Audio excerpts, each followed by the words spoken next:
Mahabharat greater Israel एक ही नारा, इसलिए दोनों एक दूसरे के नक्शे कदम पे, दोनों का अंजाम एक ही होगा इंशाअल्लाह। खबर यह है कि इंडिया और इसराइल ने भी एक 10 साला दफाई माहदे में दस्तखत कर लिए हैं, जिसका मकसद जदीद दफाई टेक्नोलॉजी में शराकतदारी, मुश्तरका तहकीक, तरक्की और न्यू जनरेशन के अस्करी निज़ाम की तैयारी है। इस माहदे में साइंस और टेक्नोलॉजी, मसनूई जहानत, साइबर सिक्योरिटी और अस्करी तरबियत समेत कई शोबे शामिल हैं। तो दोस्तों, मुसलमानों को ये समझाना ज़रूरी है कि इंडिया ने इसराइल को अपने दफाई मॉडल के तौर पे अपनाना शुरू किया है, क्योंकि कश्मीर में वो वैसी ही हिकमत अमली अपनाना चाहता है जैसी इसराइल फ़लस्तीनियों के खिलाफ रखता है।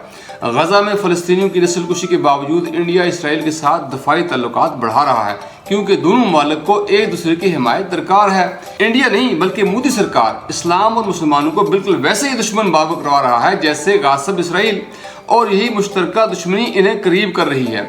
ध्यान रखें कि अमेरिका भी इन ताल्लुकात के पीछे है, क्योंकि हालिया अमेरिका इंडिया दफाई माहिदा भी इसी स्ट्रेटजी का एक हिस्सा है। और अब ये माहिदा भी जियोपॉलिटिकल डायनामिक्स को बदलने वाला है, जहां एक तीर से दो शिकार किए जा रहे हैं। और दोस्तों, अल्लाह ताला क्या फरमाते हैं, बिस्मिल्लाहिर्रहमानिर्रहीम, वक़ातिलू फ़ी सबीलिल्लाहिल्लज़ीना युक़ातिलूनकुम वला तअतदू इन्नल्लाह ला युहिब्बुल मुअतदीन। यानी जो लोग तुमसे लड़ें, तुम भी अल्लाह के रास्ते में इनसे लड़ो, मगर हद से तजावुज़ ना करो, क्योंकि अल्लाह हद से तजावुज़ करने वालों को पसंद नहीं करता।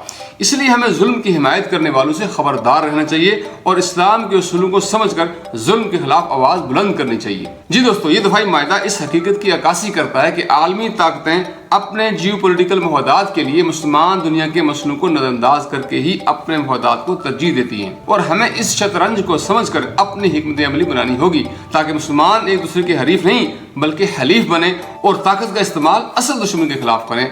आपका बहुत बहुत शुक्रिया।